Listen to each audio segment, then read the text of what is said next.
bien bonjour à tous les amis, on se retrouve pour l'étape 10 de la formation, d'accord. Donc là on va faire un grand récapitulatif de tout ce qu'on a vu pour monter cet aquarium marin, d'accord, et je vais en rajouter aussi.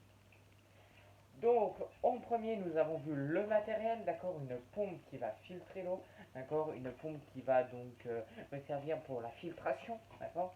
Ensuite j'ai choisi un chauffage de 50 watts, d'accord, qui va me permettre de chauffer l'eau à 26 degrés.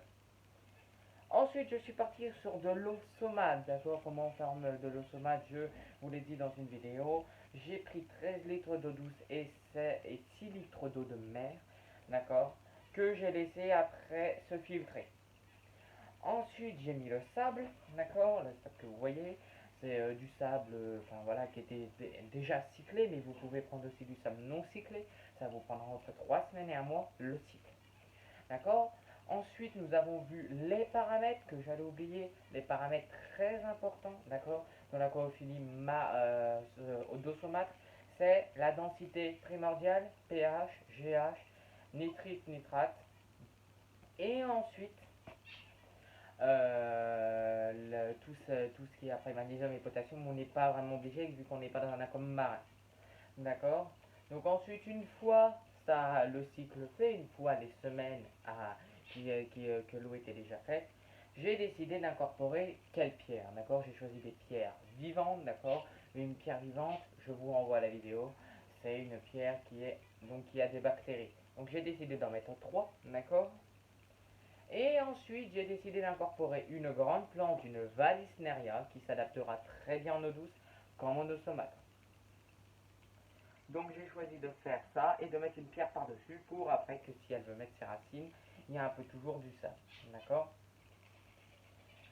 Et ensuite que j'ai fait toutes ces étapes de monter cet aquarium et que j'ai attendu pas mal de semaines et des mois, d'accord, je peux mettre enfin mes poissons et les acclimater et ensuite les nourrir le lendemain. D'accord.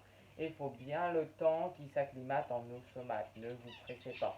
L'eau de là était déjà cyclée à mon eau là-bas. Donc c'était le même.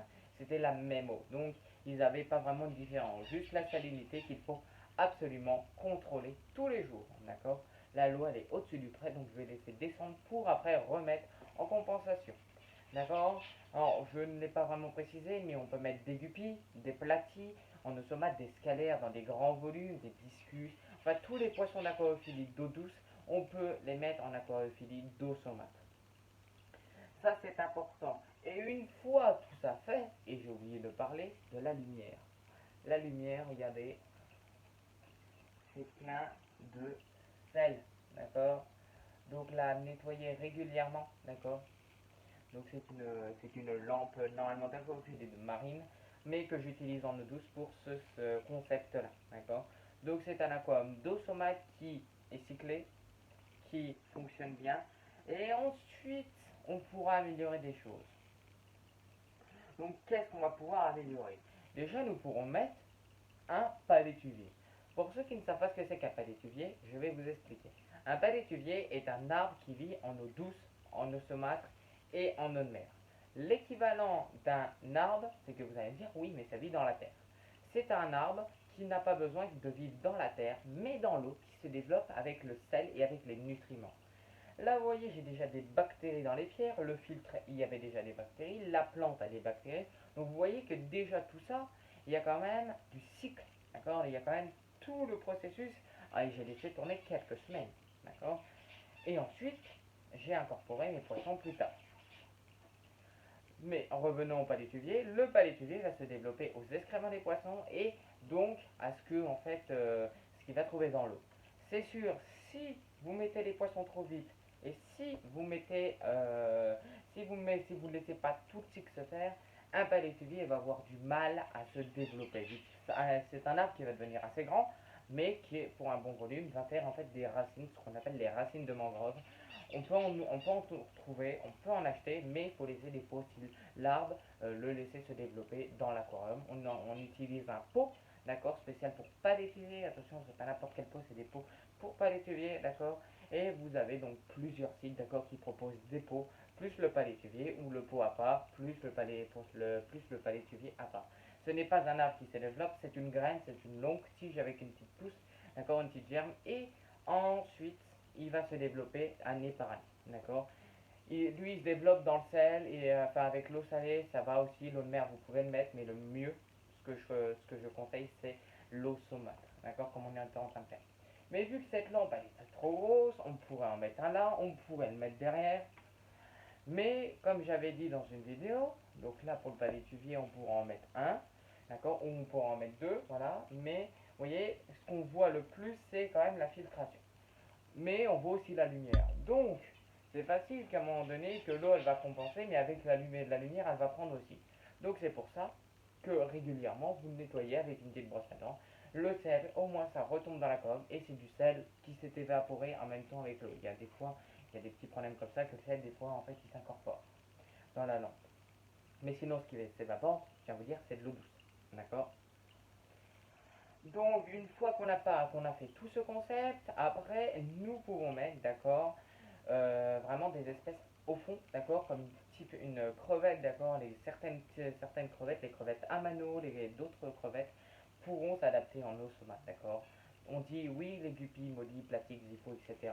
vont en eau douce, c'est vrai, mais ils s'adapteront mieux en eau saumâtre et c'est leur environnement naturel. Parce que dans l'environnement naturel, il y a un peu de sel et un peu de, on va dire vraiment de la mangrove, mais il y a quand même un peu de sel, il y a un peu de salinité. L'eau, elle n'est pas vraiment à 1008 ou 1010, elle est peut-être à 1002, 1003, voire 1000, mais ça ne leur posera aucun souci, ça leur conviendra au mieux.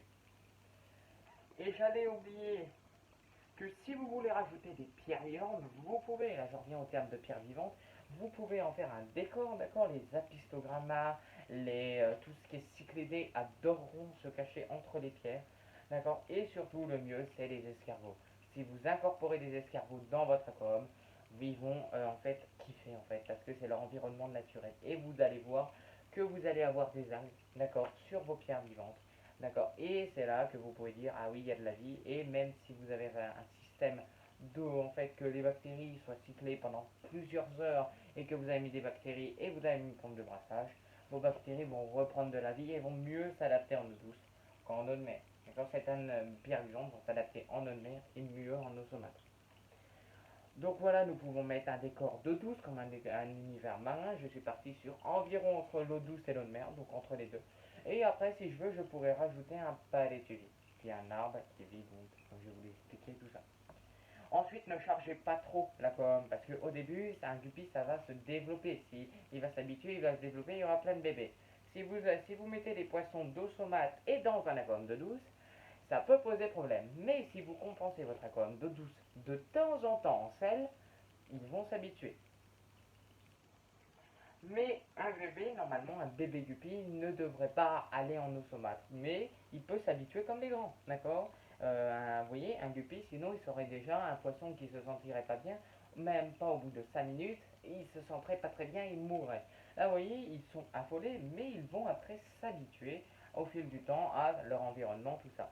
Ne laissez jamais, et ça c'est un truc important, je vous mets un warning dessus, ne jamais laisser baisser l'eau car les poissons peuvent en mourir. Trop de salinité. La salinité, il peut y en avoir, mais une petite quantité. Si vous compensez tout le temps, tous les jours en eau douce, ça va aller, vos poissons ne mourront pas. Mais si vous laissez trop descendre, l'eau elle va baisser, la salinité va monter à plus de 1000, d'accord, 1020, même 2000. Des fois la salinité elle peut monter à 2000 et là les poissons ça peut les tuer. Donc vérifiez toujours avec soit un système d'osmolation que vous pouvez faire, soit compenser tous les jours, d'accord. Un osmolateur ne serait pas non plus indispensable, mais ça serait peut-être mieux à la place de compenser.